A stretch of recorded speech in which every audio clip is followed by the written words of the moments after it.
That doesn't seem like a lot in today's day and age with speedboats and stuff, but they're already down a rowboat because they lost one on the voyage over from England, so they're down a rowboat, and they're rowing a mile there and a mile back through huge waves and whitecaps. It's storming the entire time, laden down with supplies on the way there, and it is fucking far. Plus, all this is going on to make all that privateering that the Queen wants them to use the island for as a home base for really darn difficult. Because shallow, huge boats can't get in there. You gotta row super far. It's the 1500s and life sucks. You know, shit's rough, man. The storms are terrible. You can't access the place. It's not ideal. It is not what the scouting party made it out to be. So, this first colony is just like, fuck, man. That whole scouting party is like the original. You had one fucking job. They're the original punked. They're like, now on candid camera. The first colony's reaction.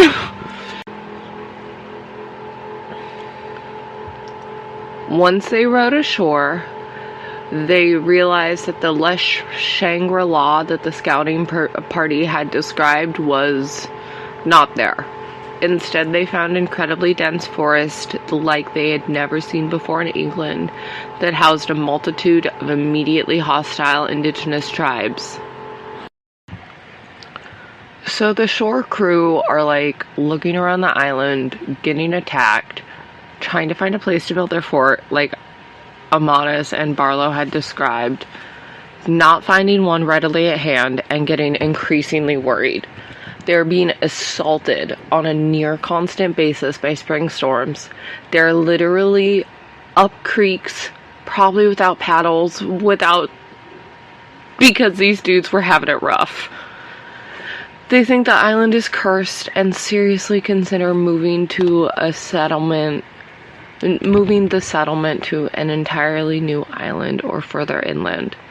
They, for some reason, decide to stay on Roanoke, and they find a place to build their settlement finally. They also repair the Tiger and other boats to return to England with resupply ships scheduled for winter. In August of 1585, the ships set sail back to merry old England, and Governor Lane and a garrison of 100 men stay to start and maintain the colony. However, they really have to learn on the fly how to sustain themselves since they lost more than half of their supplies. The men initially thought they could survive if they rationed well because there were lots of ready food sources around in the summer. You know, there was lots of berries, fish for running, there was game, there was fruits, there was, fish. Shit was popping. Yeah. These men, they did not do very well, and were pretty quickly depleting supplies and quickly starving.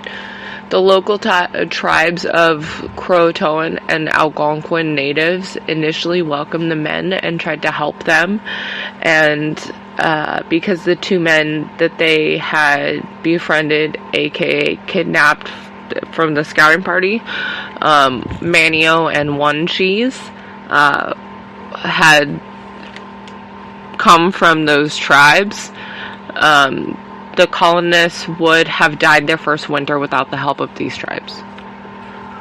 Back in England, our dude Sir Walter Raleigh, man of the good booty, is preparing to send a secondary fleet. I don't actually, historically, for the record, know if he had a good booty. I just assume because I like good booty in men.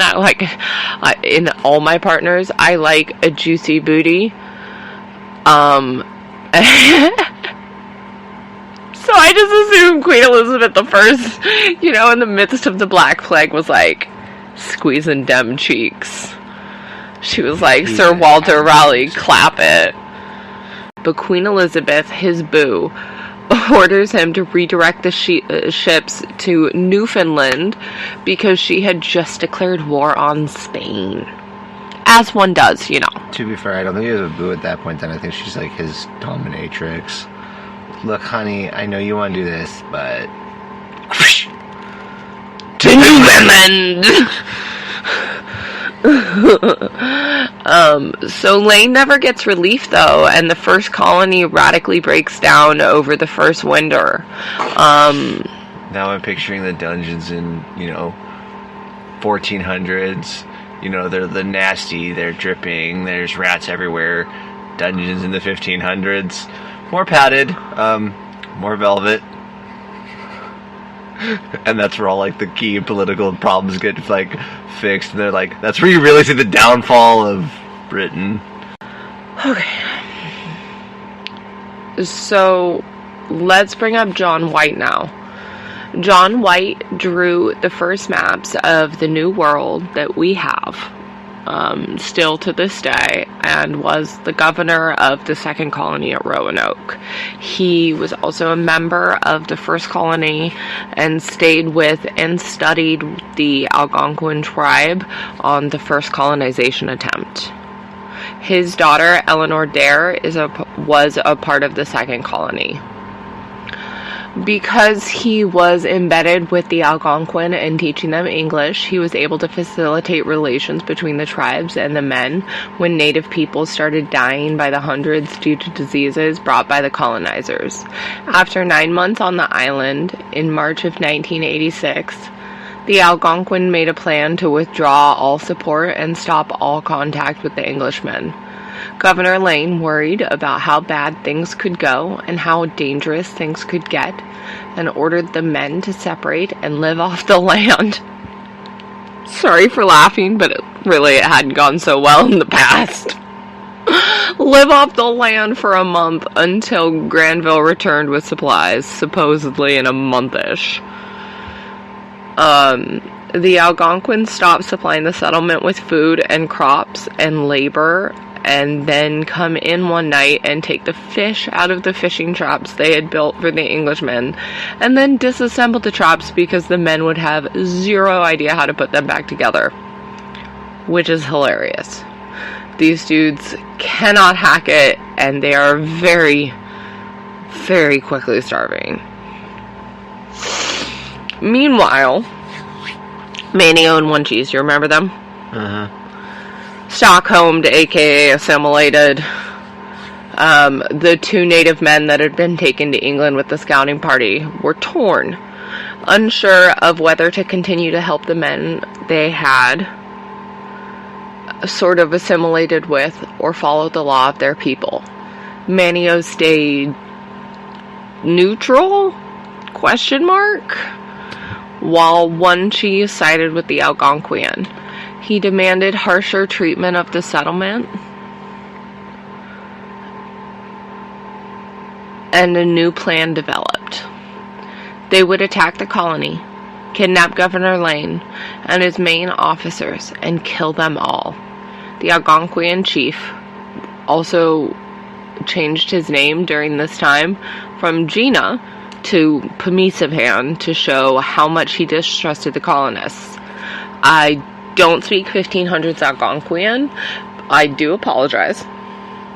But one has to assume that it translates to the scene from the animated Pocahontas where her dad goes, "These white men are dangerous!"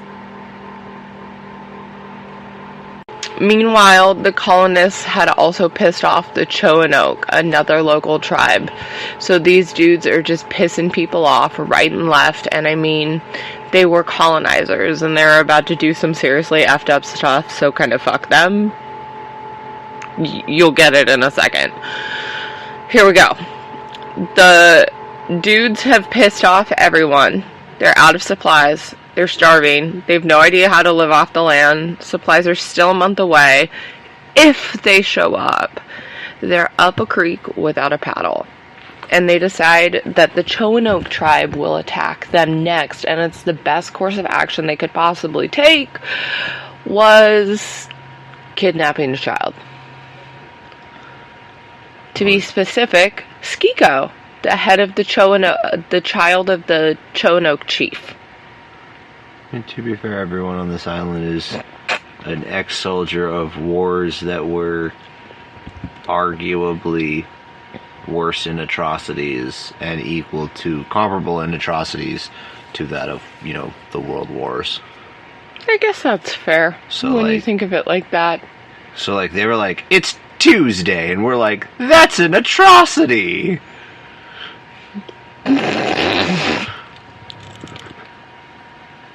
Just to be fair. It's so on the nose for this podcast. It's Tuesday. It's an atrocity. Put that on a fucking t-shirt. I feel like atrocities are more like a Thursday thing, but that's because Taco Tuesday is sacred for me. Taco Tuesday should be sacred for everybody. It's tacos. So they get some insider information from this kid, though, one night. Because you can always trust insider information from kidnapped children. That's what I said in my notes. Literally the next thing. Not that exact wording, but very close. Like that right there is how every I said, war has been. LOL, probably coerced, ? He's kidnapped, ? Yeah.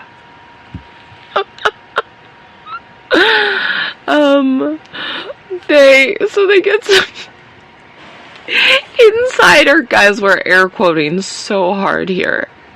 Insider information from this kid, and the Algonquians were going to attack the colonists on June 8th, 1586. You know what was really happening? That kid's sitting there trying to be all big and badass. He's looking around at like these people who's got guns and shit, and he's like, you know what? Fuck you. My dad's gonna come in here and fuck you up. And everyone's just like, oh my god, this kid is so serious. We're all so scared. Like, they're the whole reason we survived. This kid is probably telling us the truth. They've never lied to us before. This kid's just like, oh my god, they believe me. Yeah, Dad's coming with an army. He's got a tank and dragons and shit. You guys are screwed. Oh god, that's probably true. They're just like, it's the 1500s. We don't know what to do. Yeah, but either way, Lane is like, hell no, and comes up with a different plan. He sets a trap for Pemisapan that literally doesn't even happen, because when they try to execute step 1, they fail miserably and were discovered. A fight happens, and 4 Algonquians were killed, while the rest fled the scene and went to warn Pemisapan. Governor Lane is like, shit, well, we still gotta go through with it, though. And, just waits till the next morning, and just all casual shows up to the Algonquins. And the Algonquins think that he's there to negotiate giving back, the kidnapped child, and apologize for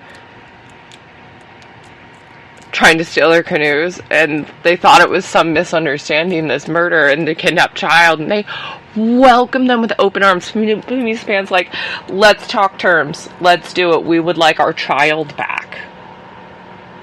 And these dudes are like, sure, let's talk. And at some point during the exchange, Lane goes, Christ our victory! And starts wildly stabbing people and shooting off his gun. And he shoots Pemisapan in the leg. But Pemisapan's like, no. And runs for the woods. Lane and 25 colonists with him give chase, and after a bit of time, they come back with Pemisapan's head. This is the cold-blooded lynching that I was talking about at the beginning of the episode. So, the colonists and Lane go back to their fort, taking the head of Pemisapan with them. As word of their actions begins to spread and Pemisapan's death is mourned, the colonists fear retaliation from the surrounding tribes and do not think that they can survive until supply ships return.